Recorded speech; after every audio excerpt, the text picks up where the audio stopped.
Let's discuss Isaiah 53 and allow me to prove to you that it's not about Jesus. Who would believe what we have heard? For whom has the arm of Yahweh been revealed? The first thing you got to ask is, who is speaking in Isaiah 53 verse 1? So the context matters. And if you don't know who's speaking, it's because you haven't read Isaiah 52.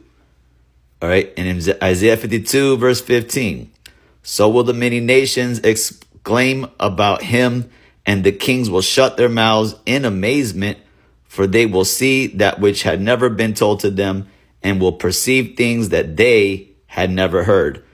The kings of Gentile nations are speaking in Isaiah 53 and verse 1. What have they heard? They heard that, behold, God's servant will succeed. He will be exalted and become high and exceedingly lofty. Who's the servant? The servant is Israel.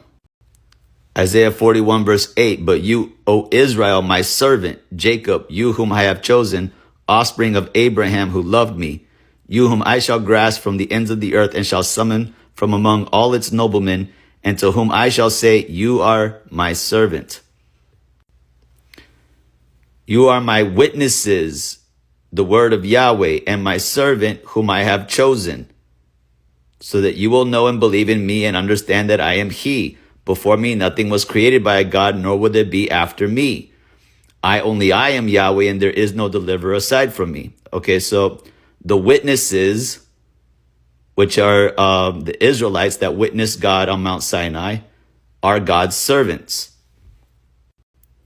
Isaiah 45 and verse 4, for the sake of my servant Jacob and Israel, my chosen one. Isaiah 44 verse 1, but hear now Jacob, my servant, and Israel, whom I have chosen. Isaiah 44 verse 21, remember these things, Jacob and Israel, for you are my servant. I fashioned you to be my servant. Israel, do not forget me. Isaiah 58 and verse 20, go forth from Babylon, hurry from Chaldea, with glad song relate, announce this, bring forth the message to the ends of the earth. Say, Yahweh has redeemed his servant Jacob. And Isaiah 49 and verse 3, he said to me, you are my servant Israel, in whom I take glory.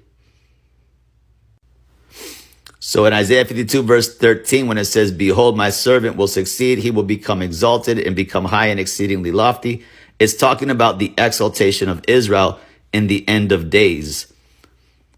Again, there's a note here in the Art Scroll Tanakh that says that God's servant, the righteous members of Israel, is a note from Rashi.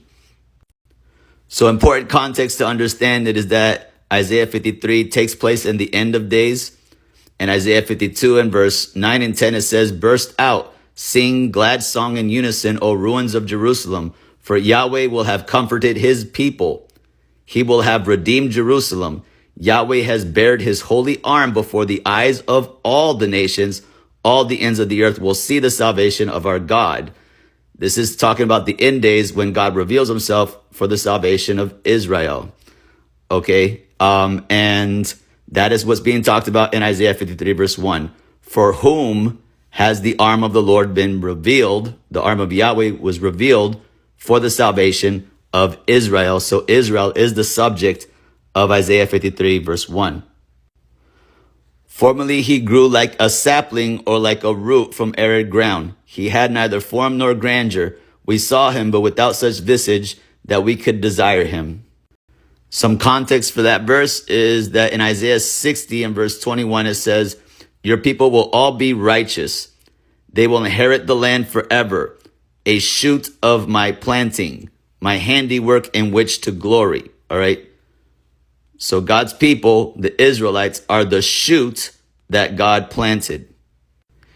In Hosea chapter 14, verses 5 through 6, in a Christian Bible, starting at verse 6 in a Jewish Bible, I will be to Israel like the dew, and he will blossom like a rose bush, and his roots will strike out like the cedars of Lebanon.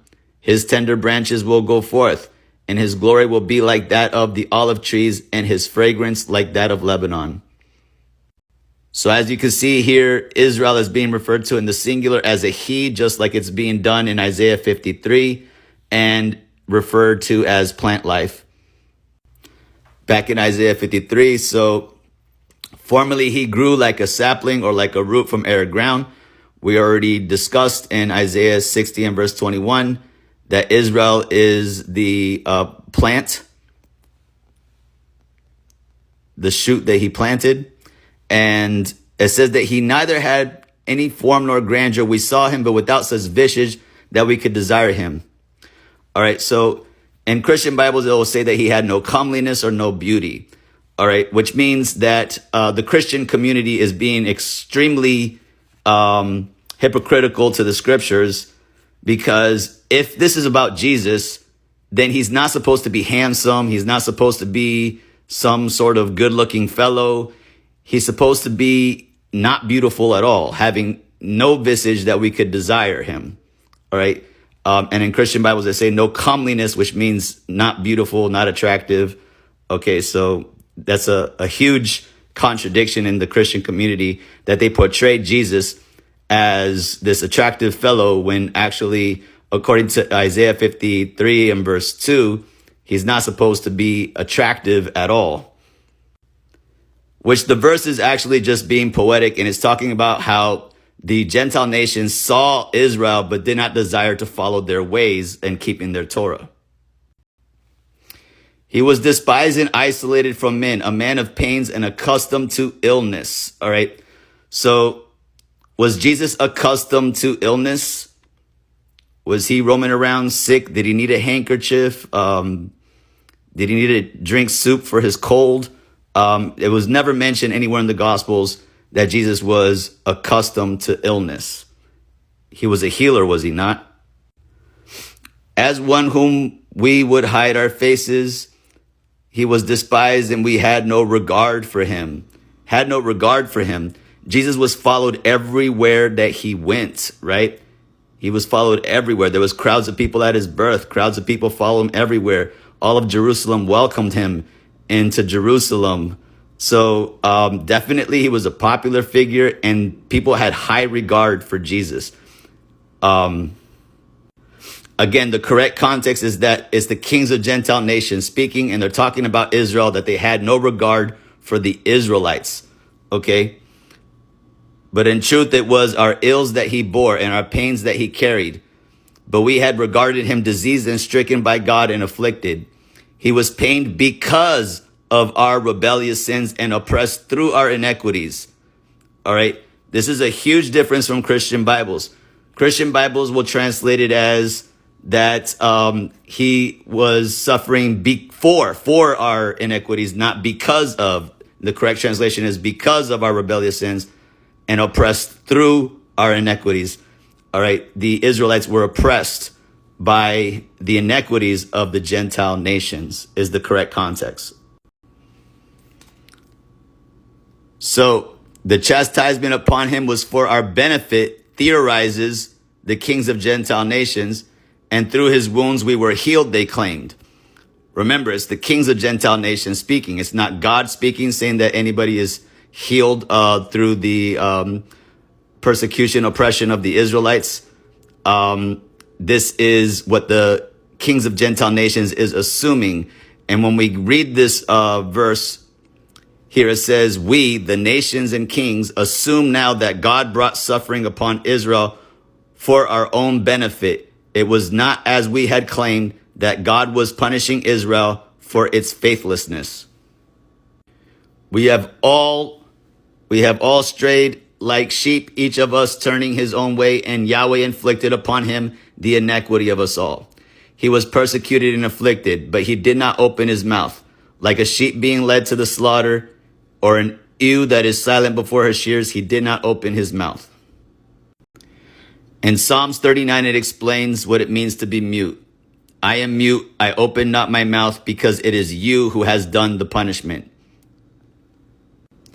And you have Psalms 44 and verse 23, because of your sake we are killed all the time. we are considered as sheep for the slaughter. Israel are as